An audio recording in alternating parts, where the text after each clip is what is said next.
এই তো রোজা আরম্ভ হয়ে গেছে, তাই আজকেই 1 মাসের চা একদিনেই খেয়ে শেষ করলাম। আর চায়ের পাতিলটাকে ভেঙে জোড়া জোড়া করে দিলাম। এই যে দেখেন কিভাবে আমি পাতিলটা ভেঙে ফেলাম। হ্যালো এভরিওয়ান, আসসালামু আলাইকুম। আপনার সবাই কেমন আছেন? আশা করি সবাই অনেক অনেক ভালো আছেন। যাই হোক, আমি আলহামদুলিল্লাহ ভালো আছি। এই তো রোজা আরম্ভ হবে, তাই আজকেই শেষ চা খাওয়া খেয়ে নিলাম। খেয়ে পাতিলটার অবস্থা একবারে মানে পাতিল কি করলাম, থেবড়া করে ভেঙে ফেললাম। যাই হোক, এই যে থেবড়া করে ভাঙ্গে তারপরে এটার মধ্যে আমি চা বানিয়ে নিলাম। আজকে পেটটা ভরে শান্তি করে চাটা খেয়ে নেব। তারপরে এই 1টা মাস আর চা খেতে পারবো না। তাই চা খাওয়ার পর আমি পাতিলটার অবস্থা কি করলাম আপনারা পুরো ভিডিওটা দেখলে অবশ্যই দেখতে পারবেন। এই দেখেন কত সুন্দর চা হচ্ছে। আমি নৌকার মধ্যে চা বানাচ্ছি। এটা পাতিলকে ভেঙে আমি নৌকা বানিয়ে ফেলছি। দেখেন চায়ের কালারটা কিন্তু সেই হয়েছে।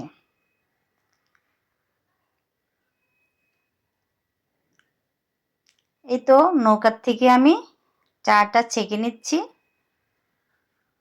1 মগ আজকে চা খাবো।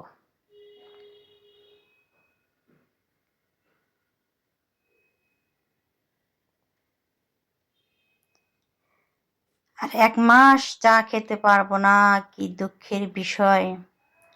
আপনারা কি চা খান রোজার মধ্যে? আমি তো কখনোই খাই না, কারণ এমনিতে আমার ঘুম হয় না, আর চা খেলে আরও ঘুম হয় না। এই জন্য রোজার এই 1 মাস চা খাবো না। এখন এই পাতিলটাকে আমি সুন্দর করে ভেঙে ঝুরঝুরে করে ফেলবো, কারণ এই পাতিল এখন আর আমার কোনোই কাজে আসবে না 1 মাস। যাই হোক, চাটা শান্তিভাবে খেয়ে তারপরে পাতিলটাকে আমি ভেঙে দুমড়ো মুচড়ো করে ফেলে দেব। এই তো চা খাওয়া শেষ। এখন আমি পাতিলটা এই যে থেবড়া করে ফেলতেছি। যা, তোকে আর আমার দরকার নেই, রোজা এসে গেছে। এখন আর এই পাতিলের আমার কোনো দরকার নেই। যেহেতু আমি চা খাবো না, তাই এই পাতিলটাও আমি রাখবো না। এটাকে দুমড়ে মুচড়ে ভেঙে তারপরে এটাকে ফেলে দেব আমি। দেখেন কিভাবে ভাঙতেছি ওকে আমি। মানে আমার যত রাগ আছে না, এই পাতিলের উপর আমি ঢেলতেছি আর কি।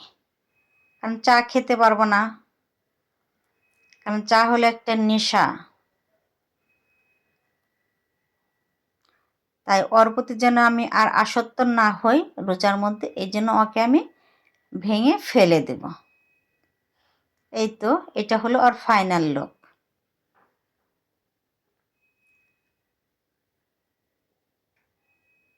যাই হোক, আপনারাও ভালো থাকবেন, সুস্থ থাকবেন, সবাই ভালোভাবে রোজা করবেন। আল্লাহ হাফেজ।